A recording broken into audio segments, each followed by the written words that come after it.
Hey, welcome to the Allies Performance MAS Planner. Thanks for checking it out. Today we're going to go over how to use it and how you can apply it in your team setting. So as you can see on the screen here, we've got a variety of names. We've got myself in here.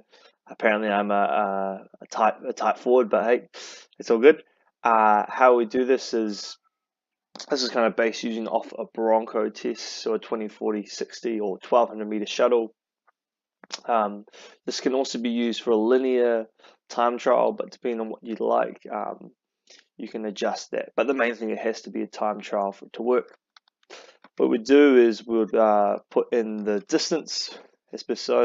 I've decided 1200 meters, then put in the amount of shuttles, if there are shuttles, and then depending on what change of direction time factor you like to use. I personally use 0.7 just because of the players I have, but I know if you have bigger players, closer to 1.0 or 1.2 may be more appropriate. Once we've got the data, we put in our Bronco time, so 441 gives you 281 seconds. That figures out what the correction time is, and that gives you the MAS. So when you put that in, we've got a variety of people here, 4.3 to 4.6. We would then group the players depending on how we like to do it, and then we would then move into the next one. But that's kind of the main thing here. You decide what distance it is, decide if you have shuttles in it, and if you have shuttles, what is the time correction.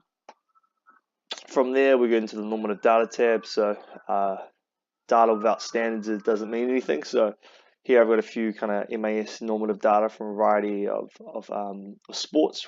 There's a paper by Dan Baker, so that can be kind of interesting. So obviously 6.22, that's kind of as good as it gets really, and that's in mid-distance runners. So if you want to check through that, also some Bronco normative data and kind of roughly what a Bronco time equals to MAS score. So it gives you just kind of get a bit of insight to that.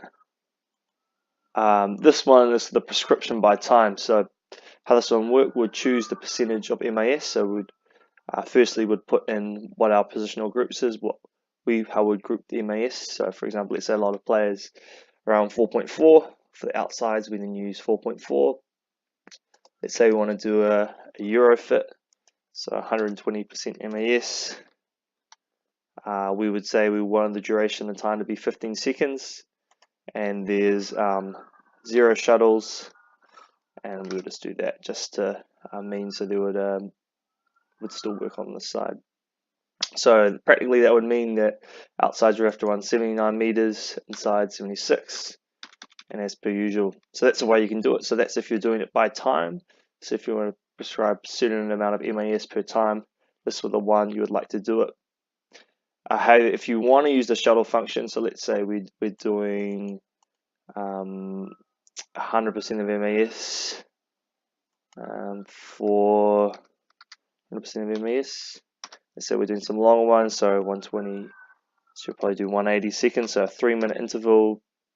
Let's say 8 shuttles, and we decide that the time correction is 5 seconds. How this would be is you've got the distance per shuttle of those 8 shuttles, and also you've got for each individual over here, you've also got the splits they'll have to run per each shuttle. So for example, shuttle 1, they'll have to do it in 23 seconds, shuttle 2, they have to do it in 45 seconds, as per usual. So that's really helpful for big groups if you don't like to do by distance. If you like to do by time, that's definitely a way you can do it, and it gives you the change of direction corrected factor as opposed to the linear if you're just going to do a straight line. So you can compare depending on what you want to do, or if you want to change this. This is just a kind of simple heuristic. Again, what Dan Baker suggests with that kind of stuff. So it's good. Lastly, the last thing what you could do here, and this is a good feature I've been using recently, is by distance. So sometimes, although in the time with these, especially these longer intervals, you can get kind of a bit more accurate with these shuttles and that. Sometimes, especially with large groups, it's easy to do it by distance, especially in the early preseason. If you like, I guess, abide by the MAS and kind of long intervals principles, if that's what you like. what you can do now is you can choose still the MAS intensity. You then choose the distance, for example, 800 meters. And then if you have shuttles, or let's say we don't have shuttles, so there'll be no time added.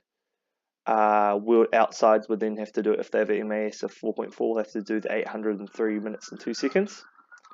And as per usual, as we're coming down, if, for example, you wanted to, as week goes by, if you want to progress it, you would then 105, boom, so 253 would then be required for those to run at that intensity. Let's say, however, you want to split, like I wouldn't recommend this, but I added this feature in just because I sometimes I use it, but just especially for longer stuff. Oh, maybe this when you're doing shorter stuff. So let's say you're doing 150s is a good example. So 150s, classic stuff, and so you would have just one shuttle. You would then aim for outsides. Should probably get maybe outside should get between 29 seconds, I'd say, if that you're doing a change of direction, or 28, and as per usual with the MAS there. So that can be quite helpful, more for the shorter stuff, so 150s or 200s, depends what intensity you want to use. But this is a really helpful way how you can get, I guess, individualized times. You don't have to do it by positional group. If you're working with a few people, you can do it by names, but trust me, this saves a lot of time. And I think the biggest thing for this is that you actually get individualized times as opposed to giving very arbitrary numbers, so you can kind of really get a good training effect. So hope that helps. If you have any questions, please feel free to email me. I've got my email address on my site or my Instagram, or flick me a DM.